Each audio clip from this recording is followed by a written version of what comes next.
Des spécialistes du digital édifient les étudiants de l'ISTC et d'universités privées sur le marketing territorial. Durant 1 heure environ, ils mettent en évidence les défis et opportunités du numérique pour les collectivités territoriales à l'occasion de cette 8e édition de la journée scientifique Advertising et Marketing Day. Chacune de nos régions, chacune de nos villes, en fait, regorge d'atouts. Et je pense que ces atouts-là ne sont pas suffisamment mis en avant. Aujourd'hui, l'un des plus gros avantages du digital, c'est de rendre accessible l'information beaucoup plus facilement. Ce serait déjà dans un premier temps d'intégrer dans tout le plan de développement qu'on met en place une vraie vulgarisation en fait des atouts de nos cités via les différents outils digitaux. À l'issue de cette rencontre, ces étudiants issus des filières marketing et publicité affichent leur satisfaction. Le marketing est omniprésent dans la vie des populations. Et donc, il faudrait que nous puissions mettre en œuvre des moyens pour utiliser cela à bon escient. Nos territoires sont délaissés pour compte et nous, à notre niveau, avec la formation que nous avons reçue, nous pensons qu'il est utile, il est bon de pouvoir mettre cela en exergue afin de véritablement vendre la marque Côte d'Ivoire. Moi qui n'avais aucune notion auparavant sur le marketing territorial, aujourd'hui je me trouve intéressé par ce domaine. La création de la marque, le plan de communication, l'identité visuelle sont les défis à relever pour valoriser les potentialités des villes et communes, selon les experts de cet atelier de réflexion.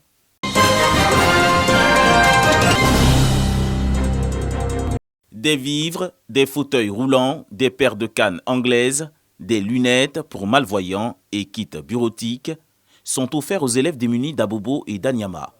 Une initiative de la Direction régionale de l'éducation nationale et de l'alphabétisation Abidjan 4. Objectif, soulager ses apprenants. Fait marquant de cette action sociale, les élèves sont aussi des contributeurs. Je suis vraiment heureuse d'être là. Nous sommes venus voir où va notre épargne. Si on devait le refaire, on allait le refaire sans hésiter. Parce que c'est vraiment émouvant de voir nos amis.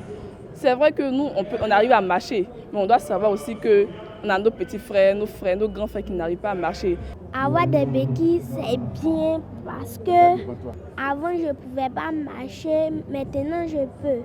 Merci à tous ces donateurs-là qui ont eu vraiment le cœur de faire tous ces dons-là. Et aussi merci à Madame la Draine, à tous ces acteurs-là qui ont participé à cet événement. La directrice régionale, Marie-Claire Glace, superviseur de l'opération Épargne, Partage et Solidarité, compte promouvoir cette action caritative. Il s'agit d'une activité où les élèves sont mobilisés, encouragés à épargner et sur leur épargne de prélever 100 francs pour soulager la détresse d'un des leurs.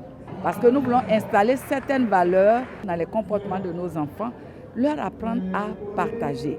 Cette cérémonie de don aux élèves vulnérables de la DRENA Abidjan 4 fut couplée du lancement du Festival national des arts et de la culture en milieu scolaire 2024.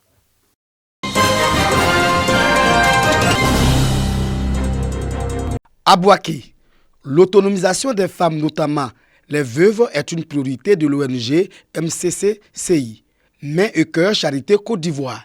Cette organisation non gouvernementale belge qui œuvre dans le social offre à 500 veuves des villages de Kounankuru, Alokokourou, Niakonkuru, Pangmambo et Gonfrevi des tricycles, du matériel agricole et un fonds de commerce pour leur permettre d'entreprendre des activités génératrices de revenus. Au cours de la cérémonie des remises, plusieurs femmes ont aussi reçu des complets d'épargne.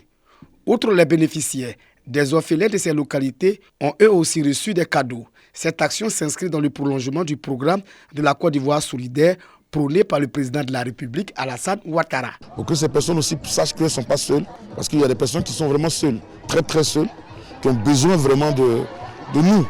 Et nous sommes là pour leur apporter un petit rayon de soleil dans leur vie. La marraine de la cérémonie félicite les donateurs pour cet élan de solidarité. Je suis profondément touchée par la générosité et par la solidarité dont vous faites preuve envers les personnes les plus vulnérables de notre communauté. En tant que marraine, je m'engage à contribuer, à soutenir et à promouvoir les actions de notre ONG MCC et j'invite chacun d'entre vous à faire de même. Ensemble, nous pouvons accomplir de grandes choses et apporter un rayon de soleil dans la vie de ceux qui ont le plus besoin. Créée en 2020, l'ONG Mains et Cœurs Charité Côte d'Ivoire œuvre à la promotion de la paix, de l'unité et de l'autonomisation de la femme. Une autonomisation qui passe par la formation, l'accès aux services de santé reproductive, l'alphabétisation et la participation au développement.